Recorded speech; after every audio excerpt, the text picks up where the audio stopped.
নমস্কার বন্ধুরা, আমি রণদীপ। হিস্ট্রি দর্পণ এডুকেশনাল চ্যানেলে তোমাদের সকলকে আবারও স্বাগত।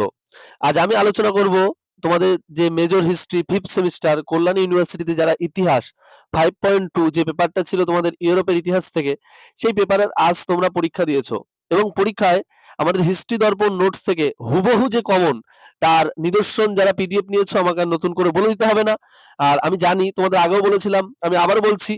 আর আমি শুরু করার আগে একটু বলে রাখি, তোমরা যারা চ্যানেলে নতুন আছো অবশ্যই চ্যানেলটিকে সাবস্ক্রাইব করে রাখো এবং তোমাদের মাইনর পিডিএফ এর জন্য কিন্তু এখনই তোমরা নোটটা বা পিডিএফটা সংগ্রহ করে নাও।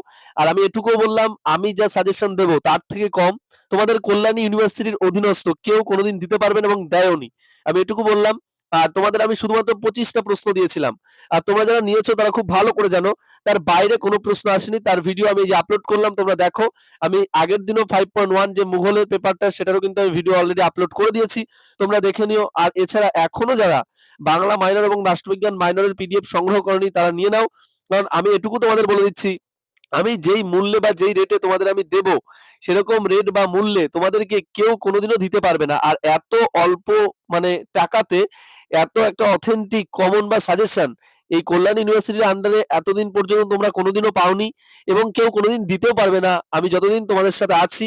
কারণ তোমাদের ভালোবাসায় আমি পেয়েছি এবং আমি দেখতে পাচ্ছি যে তোমরা অধিকাংশ প্রশ্ন কমন পাচ্ছ, তাই আমিও খুব খুশি হয়েছি। আর আমি আবারও বলছি, বাংলা মাইনর শুধু 15টা প্রশ্ন দেবো।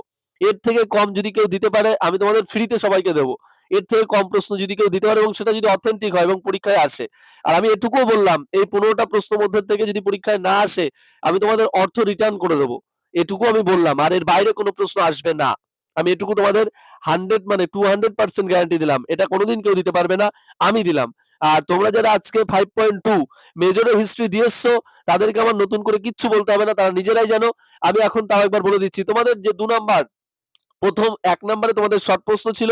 শর্ট প্রশ্ন তো সবই কমন আছে, কারণ আমি তোমাদের পিডিএফ দিয়ে দিয়েছিলাম বই থেকে, কোনো ভুলভাল জায়গা থেকে কিন্তু আমি দিই না এবং অথেন্টিক জায়গা এবং তোমাদের ইউনিভার্সিটি রেকমেন্ড করা সেই শর্ট প্রশ্নের বই থেকেই কিন্তু আমি তোমাদের দিই, তার বাইরে থেকে কিন্তু আমি দিই না। অর্থাৎ তোমাদের বইয়ের নাম আমি বলে দিচ্ছি, যেটা পার্থ শঙ্কু মজুমদারের ইতিহাস চয়ন থেকে। আর তোমাদের 2 নম্বরের যে প্রথমেই 2 নম্বর থেকে যে প্রশ্নগুলো আসে সেখান থেকে তোমাদের 4টে প্রশ্নের উত্তর করতে হয়। সেখানে থাকে 6টা প্রশ্ন। সেই 2 নম্বরের 2 এর যে প্রশ্নটা রয়েছে, ফরাসি বিপ্লবে দার্শনিকদের অবদান আলোচনা করো, এটা পিডিএফ এর 11 নম্বর প্রশ্নে রয়েছে। শুধুমাত্র কিন্তু 25টা প্রশ্ন দিয়েছিলাম এত ভাট সিলেবাস হওয়া সত্ত্বেও, এবং মুঘলদেরটাতেও কিন্তু আমি শুধুমাত্র 23টা দিয়েছিলাম। এত কম প্রশ্ন এই কল্যাণী ইউনিভার্সিটির অধীনস্থ তোমাদেরকে কেউ কোনোদিন দিতে পারবে না এবং দেয়নি। আর বাংলায় শুধু 15টা প্রশ্ন, আমি আবারও বলছি শুধু 15টা, এবং রাষ্ট্রবিজ্ঞানে শুধু 24 থেকে 26টা প্রশ্ন আছে। এর বাইরে একটা প্রশ্ন আসবে না, শর্ট এবং ব্রড সহ আমি তোমাদের দেবো অথেন্টিক একদম, এর বাইরে কোনো প্রশ্ন আসবে না। এবং লুকিয়ে লুকিয়ে যারা ফলো করছো এবং দেখছো এবং আমাদের সাজেস্টিভ ভিডিও বা সাজেশন চুরি করে নিচ্ছ তাদেরকে অসংখ্য ধন্যবাদ, কারণ তারাও কিছু শিখতে পারছে, এজন্য আমরা খুব খুশি। আর তারপর 3 নাম্বার যে প্রশ্নটা আছে তোমাদের সন্ত্রাসের রাজত্ব, তোমাদের আমাদের পিডিএফ এর 5 নাম্বার প্রশ্ন হুবহু আছে, তোমরা দেখে নিও। তারপরে আছে 4 নম্বরে 2 এর 4-এ নেপোলিয়নকে বিপ্লবের সন্তান বলা হয় কেন, পিডিএফ এর 12 নম্বর প্রশ্ন দেওয়া রয়েছে, হুবহু দেওয়া রয়েছে। 2 এর 5 নম্বরে রয়েছে মেটার্নিকের রক্ষণশীল নীতির বৈশিষ্ট্য, পিডিএফ এর 14 নং প্রশ্নে হুবহু দেওয়া রয়েছে। তারপরে অর্থাৎ মেটার্নিক কি তার পুরাতন তন্ত্রকে বজায় রাখতে চেয়েছিলেন, রক্ষণশীল নীতিটাকে, সেটা পিডিএফ এর 14 নম্বরে হুবহু প্রশ্ন রয়েছে। তারপরে 2 এর 6 নম্বর আছে ফ্রান্সে এই বিপ্লবকে কি অভিজাত বিপ্লব বলা যায়, পিডিএফ এর 15 নম্বর প্রশ্ন আছে, তোমরা হুবহু দেখে নেবে। যারা নিয়েছো আমার আর বলতে হবে না, যারা নেওনি আমি বলেছিলাম যে যারা পিডিএফ নেওনি তাদের পস্তাতে হবে, এবং তার একটা জ্বলন্ত উদাহরণ সেটা আমি দিচ্ছি, সেটা দেখে নাও। তারপরে তোমাদের 3 নম্বরের যে প্রশ্ন রয়েছে, সেখানে যে 4টে প্রশ্ন থাকে, দুটো করতে হয় 10 নম্বরের, মানে 10 নম্বর করে এক একটা প্রশ্নের মান, অর্থাৎ 20 নাম্বার। সেখানে দেখো প্রথম যে প্রশ্নটা আছে, ফ্রান্সে অর্থাৎ প্রাক ফ্রান্সের ইউরোপে সামাজিক ও অর্থনৈতিক অবস্থা সম্পর্কে আলোচনা করো। আমাকে আর বলে দিতে হবে না, এটা কিন্তু তোমরা পিডিএফ এ খুব ভালো করে যদি দেখো 17 নং প্রশ্নে কিন্তু হুবহু দেওয়া রয়েছে, যেমন ঠিক প্রশ্ন এসছে ঠিক সেইভাবে পিডিএফ এর 17 নম্বর প্রশ্নে আছে। তারপর তোমাদের 3 নম্বরে যাই, যেটা রয়েছে নেপোলিয়ন পতনের কারণ বা নেপোলিয়ন পতনের জন্য কতটা দায়ী, এটা কিন্তু পিডিএফ এর 18 নং প্রশ্নে আছে। এছাড়াও কেউ যদি ভাবে যে এটা লিখবে না আরেকটু অন্যভাবে লিখবে, সেটাও কিন্তু দেওয়া রয়েছে। তোমরা 11 থেকে 15 নম্বরের মধ্যে যে কোনো প্রশ্ন দেখতে পারবা। এক জায়গায় রয়েছে যে নেপোলিয়নকে কি বিপ্লবের ধ্বংসকারী বলা হয়, এটাও তোমরা কিছুটা লিখলে কিন্তু এটা হতে পারে, কিন্তু হুবহু যেহেতু দেওয়া রয়েছে নেপোলিয়নের পতনের কারণ, সেটা 18 নাম্বার পিডিএফ এর প্রশ্ন আছে, সেটা তোমরা লিখতে পারো। তারপর হুবহু যে প্রশ্নটা তোমাদের 2 নাম্বার 3 এর 2 যে ফ্রান্সের দ্বিতীয় স্টেট বা অভিজাত এবং বুর্জোয়া বা থার্ড স্টেট ও কৃষক সম্প্রদায়, এটা কিন্তু 23 নাম্বার প্রশ্নে কিন্তু হুবহু দেওয়া রয়েছে।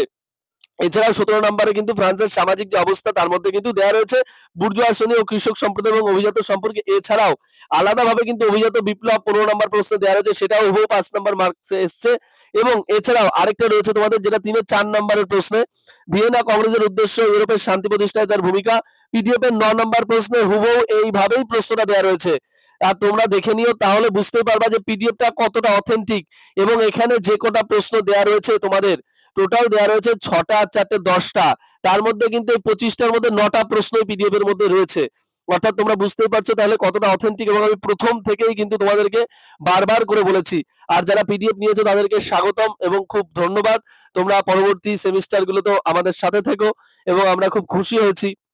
এবং পরবর্তী সেমিস্টারগুলোতে আমরা তোমাদেরকে এমন তথ্য নির্ভর এবং এত কমন সহ প্রশ্ন দিতে পেরে আমরাও খুশি থাকব। আর তোমরাও সহযোগিতার হাত বাড়িয়েছো আমাদের সাথে এবং পিডিএফ সংগ্রহ করেছো, এজন্য তোমাদেরকে আমাদের অসংখ্য ধন্যবাদ। আর তোমরা যারা এখনো পর্যন্ত মাইনর সংগ্রহ করনি বাংলা এবং রাষ্ট্রবিজ্ঞান, তাদেরকে আবারও বলছি, এত কম প্রশ্ন কল্যাণী ইউনিভার্সিটির অধীনস্থ কেউ কোনোদিন দিতে পারবে না। আর যদি দিতে পারে এবং সেখান থেকে যদি অথেন্টিক সব প্রশ্ন তোমরা কমন পাও, যে টাকা দিয়ে তোমরা পিডিএফ নেবে তার 6 ডবল টাকা আমি রিটার্ন করবো তোমাদের। আমি বললাম শুধুমাত্র 15টা প্রশ্ন দেবো, বড় প্রশ্ন, এর বাইরে একটা প্রশ্নও থাকবে না। এবং পরীক্ষা দিয়ে এসে তোমরা জানাবে, এবং তোমাদের অনেককেই বলেছে যে পরীক্ষা দিয়ে এসে অবশ্যই জানাবে কেমন পরীক্ষা হয়েছে। তোমরা কিন্তু অনেকেই জানিয়েছো, আমরা খুব খুশি হয়েছি। এবং আমরা চেষ্টা করছি মাইনর পরীক্ষার দিকে তাকিয়ে ইতিহাস মাইনর, বেঙ্গলি মাইনর এবং রাষ্ট্রবিজ্ঞান মাইনর যারা এখনোই সংগ্রহ করোনি, তাদেরকে আবারও বলছি তোমরা ইতিমধ্যেই সংগ্রহ করো। তোমাদের কিন্তু পরীক্ষা খুব তাড়াতাড়ি, আর 2-1 দিনের মধ্যেই কিন্তু এই পরীক্ষাগুলো হয়ে যাবে। তাই তোমরা আর দেরি না করে খুব তাড়াতাড়ি কিন্তু এই বিষয়গুলো সংগ্রহ করে ফেলো। আশা করি তাহলে তোমাদেরকে আর পিছনে তাকাতে হবে না। আর তোমরা 100% এমনই অথেন্টিক সব পাবে, এবং আমি এরকম ভাবে প্রুফ দিয়ে দেবো তোমাদেরকে, যেটা এখনো পর্যন্ত তোমাদের কেউ দেখাতে পারবে না। আর এত কম প্রশ্ন তোমাদেরকে বললাম তো আবারও, যে কল্যাণী ইউনিভার্সিটির অধীনস্থ এখনো পর্যন্ত কেউ কোনোদিন দিতে পারেনি এবং দিতে পারবেও না, একমাত্র হিস্ট্রি দর্পণ দিতে পারবে সেটা। আর আবার বলছি, যারা লুকিয়ে লুকিয়ে সাজেশন চুরি করছো বা দেখছো বা এটা থেকে পরীক্ষা দিচ্ছ, এতে আমরা খুব খুশি।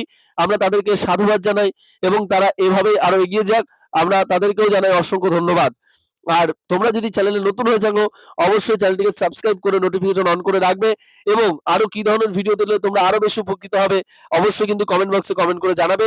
আর তোমাদের কথা মতো আমি কিন্তু বলেছিলাম যে লাস্ট মিনিট সাজেশন আমি কিন্তু স্ক্রিনে দেবো, এবং সেটা কিন্তু আমি দিয়েছি। শুধু তাই নয়, এর পাশাপাশি তোমরা কিন্তু আরো কি ধরনের ভিডিও তোমাদের বেশি অথেন্টিক মনে হচ্ছে, আরো উপকৃত হবে, তোমরা অবশ্যই জানাবে। আমি শুধুমাত্র তোমাদেরকে শর্ট প্রশ্ন সময়ের অভাবে কিন্তু দিতে পারিনি, তবে পরবর্তী সেমিস্টারগুলোতে আমি চেষ্টা করব তোমাদের শর্ট প্রশ্ন এমন অথেন্টিক দেওয়ার, যে আমি শুধু বলে দেবো যে শর্ট প্রশ্নগুলো, তার বাইরে কোনো শর্ট প্রশ্নও আসবে না। আমি এটুকু গ্যারান্টি তোমাদেরকে দিতে পারি। আর তোমরা বুঝতেই পারছো, পরীক্ষা দিয়ে এসে আমার আর নতুন করে কিছু বলে দিতে হবে না। আর ভিডিওটি সম্পূর্ণ দেখার জন্য তোমাদের সকলকে অসংখ্য ধন্যবাদ। আর যারা এখনো পর্যন্ত মাইনর পিডিএফ গুলো অর্থাৎ সংগ্রহ করনি, তারা কিন্তু অতি শীঘ্রই পিডিএফ গুলো সংগ্রহ করে নিও। ইতিহাস মাইনর, বেঙ্গলি মাইনর এবং রাষ্ট্রবিজ্ঞান মাইনর একদম স্বল্প মূল্যে, একদম স্বল্প প্রশ্ন থাকবে, এবং ওর প্রশ্নর ওই যে পিডিএফটা থাকবে তার বাইরে একটা প্রশ্ন আসবে না। ঠিক যেইভাবে মেজরের এই ইতিহাসের প্রশ্নগুলো আছে এবং আমি এই স্ক্রিনে দেখাচ্ছি, তোমরা দেখে নাও, তাহলে বুঝে যাবা। আর তোমরা যারা পিডিএফ সংগ্রহ করেছো, অসংখ্য ধন্যবাদ। দেখা হচ্ছে পরবর্তী ভিডিওতে। সকলে ভালো থাকবে, সুস্থ থাকবে। আর যারা এখনো পর্যন্ত চ্যানেলটিকে সাবস্ক্রাইব